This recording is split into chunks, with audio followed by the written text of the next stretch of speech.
Hello, everyone. Thank you for joining our session today. My name is Jamal Khan. I'm a senior partner at Churchill Tax. I've got our director, Hazel Johnson, with me. Hazel is our technical specialist in tax areas. And today's topic is focused on getting clearance from HMRC on areas where they either need to give their blessings or with areas that you're not clear on. It's a very important topic for people who have who want to restructure their estate or their business, more importantly, and they need to be clear that whatever they're doing is not going to come and bite them back in the future. So I'll hand over to Hazel. And Hazel will take you through her presentation on what the process is and what HMRC's current stance and practices on getting clearances and rulings. Hazel, over to you. Okay, thank you. I'll just share my screen with you and bring up some slides. So as Jamal has said, our talk today is going to be about tax clearance applications. We're a specialist tax advisory firm based in London and Essex, and we offer national coverage. And we deal with income and business and inheritance tax planning, tax investigations, all sorts of HMRC dispute resolution and tax tribunals, COP 9, 8, Proceeds of Crime Act investigations, VAT and stamp duty planning, inheritance tax and capital gains tax, R&D, and UK and offshore trusts. So we're going to sort of take you through tax clearances and what you should know about them. So there are two sorts of clearance applications. There's what they call statutory and there's what they call non-statutory. And statutory applications are relate to pieces of legislation where there's a code that says you can get relief in certain circumstances for certain transactions as long as you don't have an overall tax avoidance motive. And then there's non-statutory clearances, which are about whether you're within a particular bit of legislation or where there's sort of uncertainty as to what the legislation means. So if we're looking at the statutory clearance applications, so on sort of the capital gains side of things, you've got share for share exchanges, reorganisations, demergers, company purchase of own shares, transactions in securities and transactions in land. Now, those aren't the only things you can get clearance applications for, but the rest of them are sort of on very abstruse technical areas of law that I don't think many people are going to come across in practice. So when we're talking about share for share or reorganisations of share capital, what we're talking about is situations where you're selling your company and you get shares or loan notes in return instead of just getting simple cash payment, things like management buyout. So if your management team wants to buy out your company, then there are ways of structuring that with share for share or reorganisations. Or sometimes you just simply want to insert a holding company. So you've got a company say that's doing a particular sort of business, you want to expand, but you don't want to take funds out of that company. So what you can do is do a share for share exchange to put a holding company on top of it. And then you can use that holding company to either create new subsidiaries and pass assets around the group and things like that. So that can be quite a powerful tool. So demergers are generally where you're sort of splitting a trading from an investment business. So say you had a trading business and then you have profits from that, and instead of distributing them to yourself, you go and invest in a property rental business or something like that. And then your property rental business becomes really quite successful. then one of the things you might want to think about is splitting those into two companies, one doing the trading business and one doing the property rental business. And a demerger allows you to do that without triggering tax charges. A company purchase of own shares. So, I mean, that's exactly what it says on the tin, in that a trading company can purchase its own shares from the shareholders, and that's a way of returning capital to the shareholder. Now, it's normally treated as an income dividend, but if you qualify for capital treatment by doing that company purchase of own shares in a particular way, then you can get reduced tax rates, certainly currently. And it's also something you can use where shareholders fall out and they want to diverge, and somebody wants to sort of retire from the business, so the company can just buy their shares, and then they're no longer part of the company. So as I said, the one thing that these clearance applications generally have in common is that there's an overarching condition that the transactions have to be for commercial reasons and you're not seeking a tax advantage. So what you do is you sort of write to HMRC with a clearance application to get their blessing that they accept that the reason for the transaction is that it's done for commercial reasons and not seeking a tax advantage. Now, you don't have to apply for a clearance application. You can do a transaction without the clearance, but that always does run the risk that HMRC are going to decide that you've done it for tax avoidance reasons and deny you the reliefs that you're seeking. Whereas at least if you know in advance that they're going to deny you relief, you can either restructure the transaction or you can think about doing something in a different way. So they're quite a useful way of finding out how HMRC are going to view what you're proposed to do. So your clearance application sets out the detailed transaction and all the steps that you're going to take. And that has to include both what you're doing the transaction, but also any sort of steps that you intend to take after the particular transaction. So if you're doing a share for share and then you intend to do something on top of that, then you have to tell them about both of those things.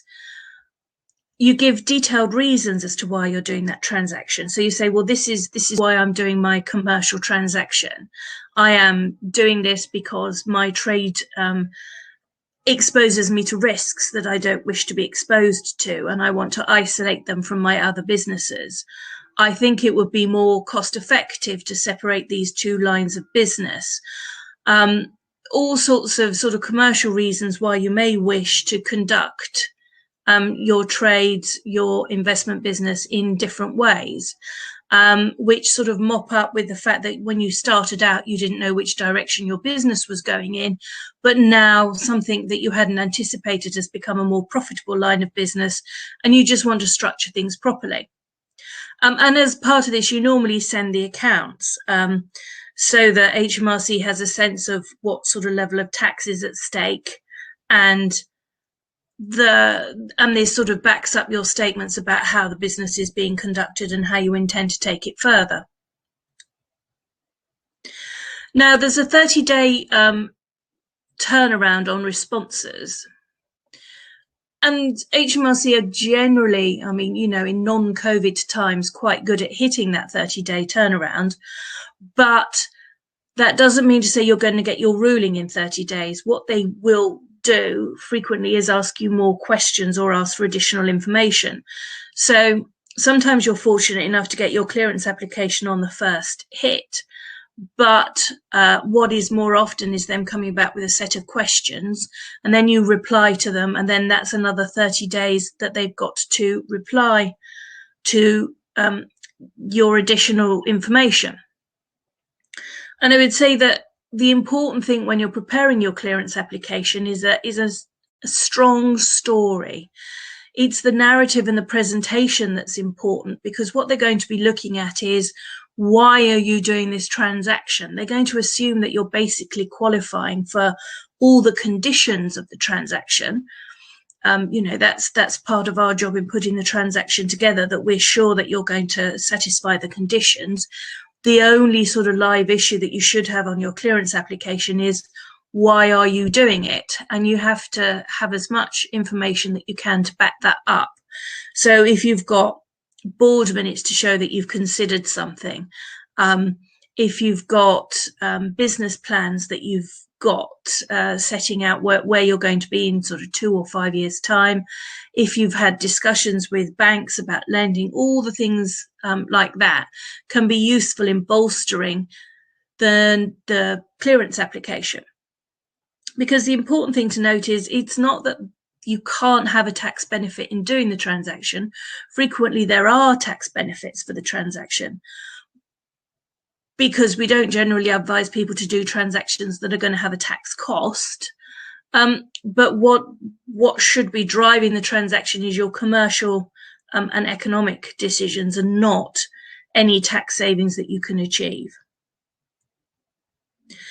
So if we also look at non-statutory clearance applications, so the two main ones that you will see in practice is business property relief. So business property relief is an inheritance tax relief, and where it applies, you're not going to be paying inheritance tax on the shares in an unquoted trading company. But just because you've got 100% BPR doesn't mean to say that you're not going to end up paying some inheritance tax, because there's something called excluded assets. So what you can do is send the accounts and your analysis to HMRC and say, well, can you confirm that we will qualify for business property relief in the first place, and get them to give you some sort of view on excluded assets. So you have an idea of how much inheritance tax you would end up paying on those unquoted trading shares. Business investment relief is a sort of a niche area for non-domicile people who are investing in the UK, and whether it's a qualifying investment that gets a particular tax relief. I mean, so that's just normally sort of questions about whether something is a trading company or not a trading company, and whether you're structuring the investment in the right way. You used to be able to get rulings on whether you had a trading company or not a trading company, but HMRC have sort of stopped doing that recently, or sort of in the last 5 years. So what you can do is ask them for a clearance on areas of legislative uncertainty. So you can't write to them and say, well, I'm not sure whether my company is a trading company. But what you can do is you can say, well, I've read section whatever in a particular set of legislation, and it seems to me that there are two ways of looking at this. And I'm aware that, you know, HMRC manuals say we're not sure, or there's doubt here. I don't know which side of the fence I fall on. Could you give me a ruling on that? And HMRC can and will do that. The extent to which you can rely on them is a bit uncertain, because they have changed their minds on legislation in the past. And when they do, they don't necessarily always say, oh, well, we got it wrong and you've relied on us, so you can take that tax treatment until we issue the statement about changing our mind. But, you know, it does give you at least some level of comfort. And then at least you can write back and say, well, you said you said this was your view on the legislation. You've now changed your mind. If you've done that, that doesn't stop me from relying on that treatment, and certainly can help when it comes to things like interest and penalties, because if you've taken all the steps you can to get the right opinion from HMRC, the fact they've given you the wrong one doesn't mean you weren't negligent or reckless when you were preparing your tax returns.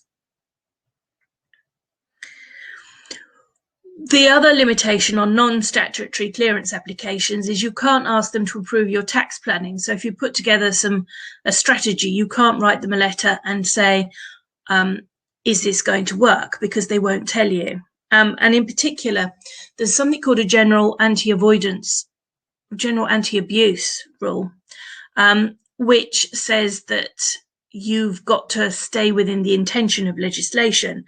And HMRC will not give you an opinion on whether or not this anti-avoidance rule will apply to you. And that's broadly because actually the GAR committee makes those decisions itself, and it's supposed to be independent of HMRC. So they couldn't give you an opinion on whether GAR would apply or not.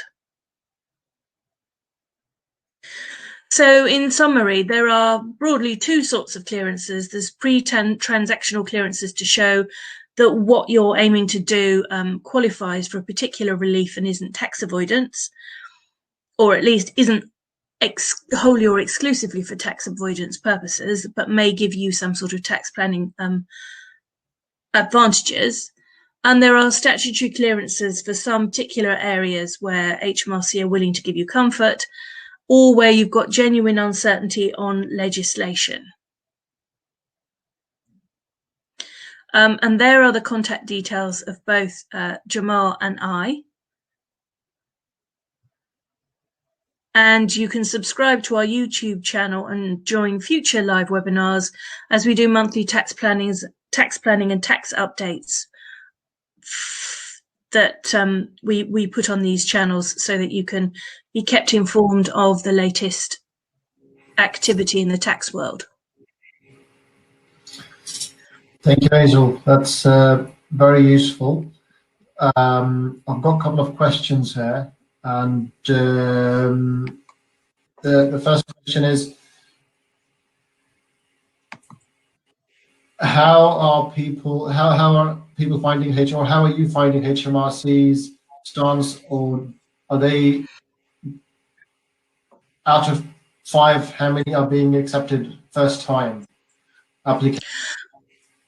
I think in general there's a sense amongst the profession that HMRC clearances are getting harder to obtain. Rumor has it that they've got a new team in the clearance team, and they're not as commercially minded, I would say, as the previous team. They don't have quite the experience yet. So you get a lot of queries, and they write back sort of saying, well, why haven't you done a transaction like this? This will give you this tax advantage. And you sort of can end up in quite sort of prolonged discussions with them, explaining to them that, well, that's not how you want to do the transaction. And they can't really refuse to give you a clearance application on the basis you haven't done it in the way they think would be better for you. Either commercially or on a tax basis. You're perfectly entitled to say to them, well, this is my plan, this is what I want to do, and this is why I want to do it. The fact that you think if I sort of hived down into a subsidiary would be better than putting in a holdco, well, that's your opinion, but you can't really substitute that for my and our decisions about what we're going to do. And sometimes you have to be quite firm when you push back on that to make sure they get the point. Yeah, I know we've had a couple of issues where HMRC have tried to interfere in the commercial side. They've got nothing to do with the commercial side and how a person runs his business. This is lack of experience, I assume, as you say, for the new team. I think so. And I think, they sort of go, well, this is your commercial objective. Why are you not achieving it like this? And I have on occasion had to write back to them and say, well, the thing that you're proposing that we should do instead actually offers us more tax advantages than the ones we're trying to achieve by what we're doing. But it's less commercially advantageous for us. It doesn't deal with what the family want to do. It doesn't deal with how they want to run the business. So, thanks for the tax advice, but that's not what we want to do. And I'm not quite clear why it is that you're telling us to do, suggesting this would be better for us, because A, it doesn't work commercially, but B, it gives us tax advantages.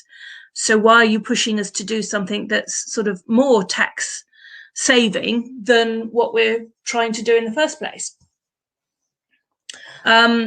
Yeah, so you do end up, I think, having increasingly sort of slightly strange conversations with them about things. And I mean, I don't know also if it's a factor that COVID's a factor, that people aren't able to communicate as effectively as they once would. They're not able to go and sort of talk to their superior as easily and say, well, this has come in, how should I deal with it? But certainly I would say that generally there is a lot of difficulty in getting clearances, and it's not impossible, but it just takes longer and it takes more of a push. Excellent. Okay. Next question. Thank you for that, Hazel. The next question I have is, do we have to get a clearance? I mean, as I say, no, you don't. You can still do the transactions, generally speaking, and you can still claim that the relief applies, whatever. So if you're doing a company purchase of own shares, if you're doing share for share, you don't actually have to have the clearance if you don't have time, for instance. I mean, bearing in mind it's a 30-day turnaround, and sometimes people come to us sort of the Friday before they're doing the deal, and we have to put something together. You may not have time to get the clearances done, and you then just have to make a judgment call as to whether you think everything's going to be okay. But in general, it's preferable to get your clearance if you possibly can, because if HMRC set their face against something, it's best to know now before you've triggered the capital gains tax charges, or the worst one would be transactions in securities, which we didn't really talk about in a great deal of detail, but transactions in securities applies to everything that you ever do ever. And the only way you can be sure that it's not going to apply is if you've got a clearance. And the difficulty with not qualifying for relief from transactions in securities is you're going to get income tax charges instead of capital gains tax charges.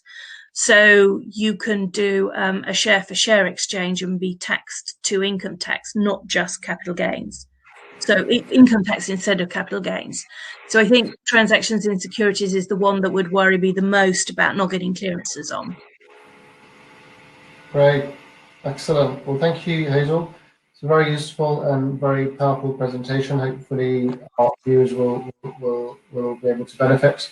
And if anybody's got any questions, you can get in contact with Hazel through our telephone number 0207 998 1834. Thank you very much, everybody, and we'll see you next time. Thanks a lot, Hazel. Bye-bye. Bye.